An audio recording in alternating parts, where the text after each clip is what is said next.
السلام علیکم ورحمۃ اللہ تعالی وبرکاتہ۔ الحمدللہ رب العالمین والعاقبۃ للمتقین والصلاة والسلام علی سید الانبیاء والمرسلین اما بعد فاعوذ باللہ من الشیطان الرجیم بسم اللہ الرحمن الرحیم۔ قال عز وجل فی القرآن العظیم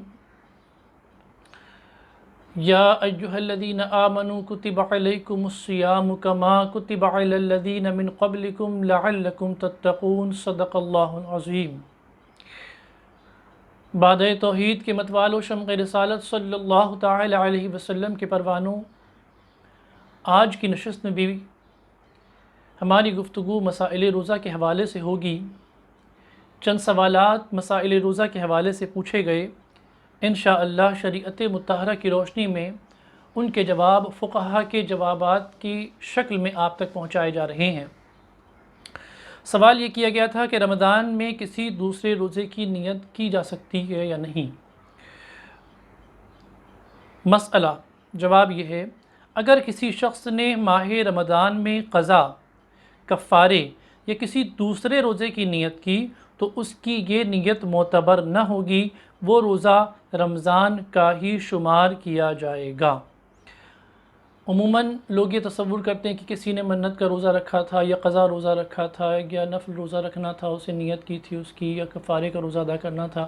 رمضان شریف کا مہینہ ہے، روزے تو ہم رکھ ہی رہے ہیں، تو کیوں نہ اس روزے کی نیت بھی کر لیں، تو ایک ساتھ دونوں روزے ہمارے مکمل ہو جائیں گے۔ تو فقہا فرماتے ہیں ایسا نہیں ہو سکتا، آپ کا روزہ صرف رمضان شریف کا ہی روزہ ہوگا، آپ کسی اور روزے کی نیت اس میں شامل نہیں کر سکتے ہیں۔ آگے فرماتے ہیں، ہاں اگر وہ شخص مسافر یا مریض تھا کہ جس پر رمضان کا روزہ معاف ہوتا ہے، یہ اگر چاہیں تو رمضان میں دوسرے روزوں کی نیت بھی کر سکتے ہیں۔ کیا فرمایا؟ دو قسم کے ایسے لوگوں کے یہاں پر ذکر کیا گیا، جس میں ایک مسافر ہے اور دوسرا مریض۔ مسافر وہ جو اپنے گھر سے 92 کلومیٹر کی دوری کے لیے نکلا ہو، وہ مسافر ہے۔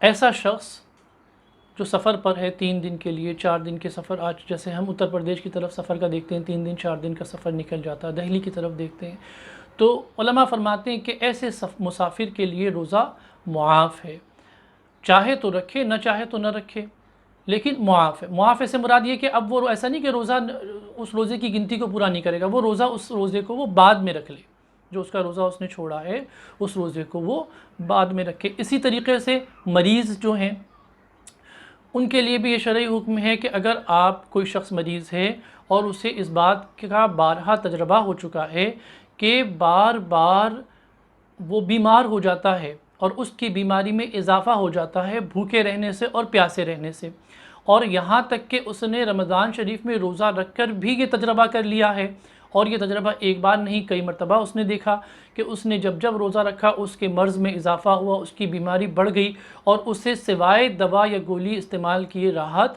نہ ملی۔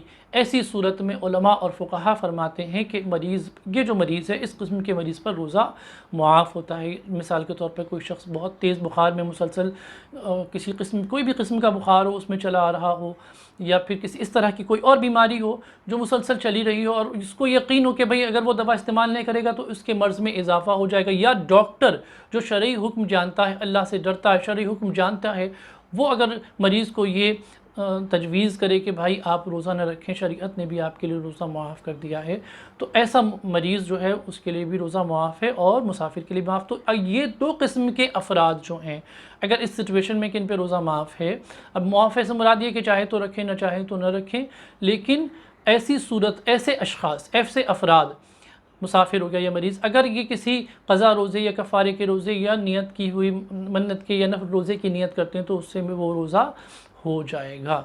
لیکن ظاہر مریض کے لیے تو یہ بہت ممکن نہیں ہے، اس لیے کہ اگر وہ روزہ رکھ ہی سکتا ہے تو وہ رمضان شریف کا ہی روزہ رکھے گا بہرحال۔ لیکن مسئلہ علماء نے اس طریقے سے اس کو بیان فرمایا۔ یہاں پر ایک مریض کے حوالے سے اور مسئلہ میں آپ سے عرض کر دوں کہ جو شوگر کے مریض ہوتے ہیں، شوگر کے مریضوں کے لیے کہا گیا کہ وہ روزہ کس حال میں چھوڑ سکتے ہیں۔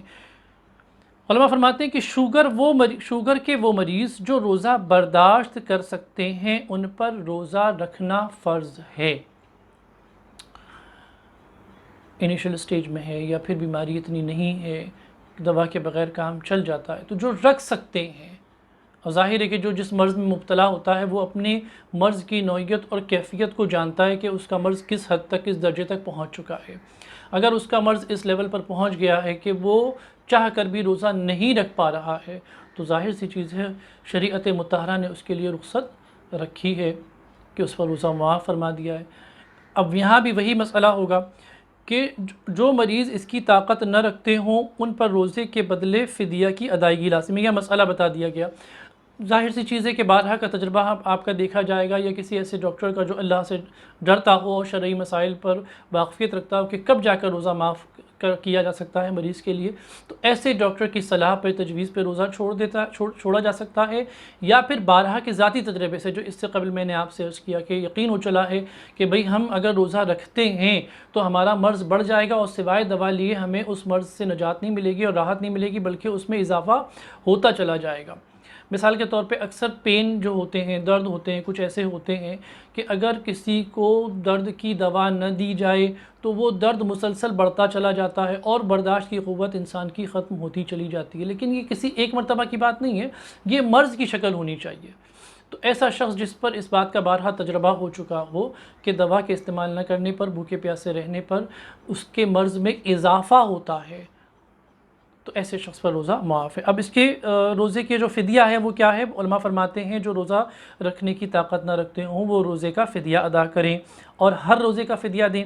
تو روزے کا فدیہ کیا ہے؟ وہ فرماتے ہیں ایک روزے کا فدیہ تقریباً 2 کلو 50 گرام آٹا یا اس کے برابر رقم فقیر کو دے کر اسے مالک بنایا جائے۔ تو آپ جو ہے وہ 2 کلو 50 گرام آٹا بھی وہ کوئی ہلکا پھلکا آپ آٹا نہ خریدیں، شرعی فقیر کو دینا ہے آپ کو، تو آپ اس رقم کو، ظاہر ہے کہ دین کی راہ میں ہمیں وہ چیز استعمال کرنی چاہیے جو ہم اپنے لیے استعمال کرتے ہیں۔ تو جو آٹا آپ کھاتے ہیں، جو قسم کا آپ کھاتے ہیں، جس رینج کا، جس ریٹ کا، جس قیمت کا آپ کھاتے ہیں، اسی قیمت کا آپ کو وہ آٹا شرعی فقیر کو دے کر اسے اس کا مالک کرنا ہے۔ تو یہ ہے مریض کے حوالے سے۔ کہ اب ایک مسئلہ اور سماعت فرما لیں آپ، عموماً جو عورتیں حمل سے ہوتی ہیں باوجود اس کے کہ انہیں روکا جاتا ہے اور قرآن کریم میں اس کی وضاحت آئی ہے، بیان کر دیا گیا ہے، باوجود اس کے وہ عورتیں جو ہیں وہ روزہ رکھنے پر مصر ہوتی ہیں۔ تو علماء اس سلسلے میں کیا فرماتے ہیں؟ مسئلہ سماعت فرمائیں۔ حاملہ عورتوں کو اپنے یا بچے کی جان کا خطرہ لاحق ہو تو وہ روزہ چھوڑ سکتی ہیں بشرط یہ کہ ڈاکٹر نے انہیں مشورہ دیا ہو یا سابقہ تجربہ ہو کہ روزہ ضرر کا باعث بنا تھا۔ ایسی عورتیں جن کو ان کی جان کا خطرہ یا بچے کی جان کا خطرہ ہو تو وہ روزہ چھوڑ سکتی ہیں۔ اب اس کی دو صورتیں ہیں، یا تو ذاتی تجربہ ہو ان کا اس سے پہلے کا، یا پھر ڈاکٹر کا مشورہ ہو، کیونکہ یہ سچویشنز ایسی ہوتی ہیں کہ اس میں دونوں کی جان کو بیک وقت، کہ دو میں سے کسی ایک کی جان کو بھی چھوٹی سی غفلت بھی جان کا نقصان پہنچا سکتی ہے۔ اس لیے اس سلسلے میں جو ہے وہ ڈاکٹر کی رائے کا احترام کیا جائے گا اور وہاں پر اس کی رائے کو فوقیت دی جائے گی کہ وہ جانتا ہے کہ تکنیکی اعتبار پر مریض اس وقت کس صورتحال میں ہے۔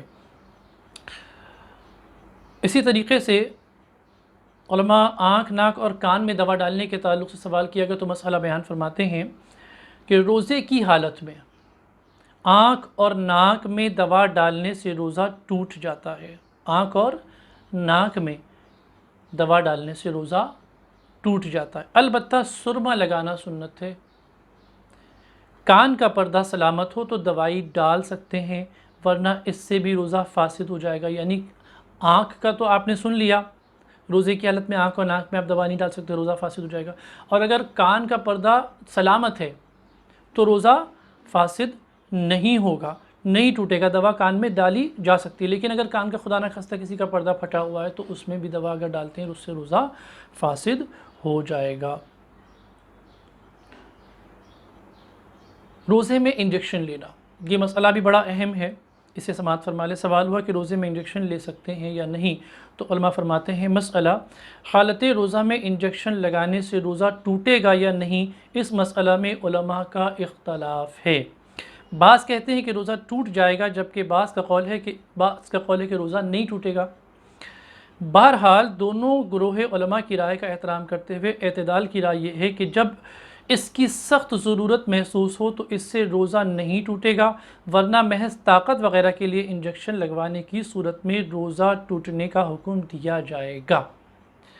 اکثر لوگ ایسا کرتے ہیں کہ بھئی کمزوری و نقاہت محسوس ہو رہی ہے تو انجیکشن لگا لیں۔ اگر علماء نے کہا کہ بھئی انجیکشن تو لگا سکتے ہیں تو بھی کمزوری محسوس ہونے لگی ہے تو حالت روزہ میں کسی نے انجیکشن لگوا لیا صحت کے لیے کہ بھئی اسے کمزوری کا احساس نہ ہو، تو اس میں فرمایا کہ بھئی ایسی صورت میں اگر کوئی شخص انجیکشن لگواتا ہے تو اسے اجازت نہیں ہے، اس سے روزہ فاسد ہو جائے گا۔ البتہ مریض ہے، مرض ہے اور اس کے پاس ایسا کوئی دوسرا چارہ نہیں کہ انجیکشن کے بغیر اسے راحت ملے تو وہ روزے میں انجیکشن لگا سکتا ہے، اس سے اس کا روزہ نہیں ٹوٹے گا۔ یہ چند ضروری مسائل تھے، مزید مسائل باقی ہیں جو وقت کی تنگی کے باعث ہم آپ سے ابھی عرض نہیں کر پائے ہیں۔ انشاءاللہ یہ سلسلہ ممکن ہے کچھ روز اور جاری رہے۔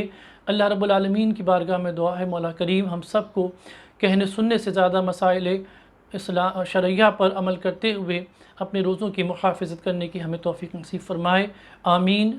صلی اللہ علیہ وآلہ وسلم، وما علینا الا البلاغ المبین۔ السلام علیکم ورحمۃ اللہ وبرکاتہ۔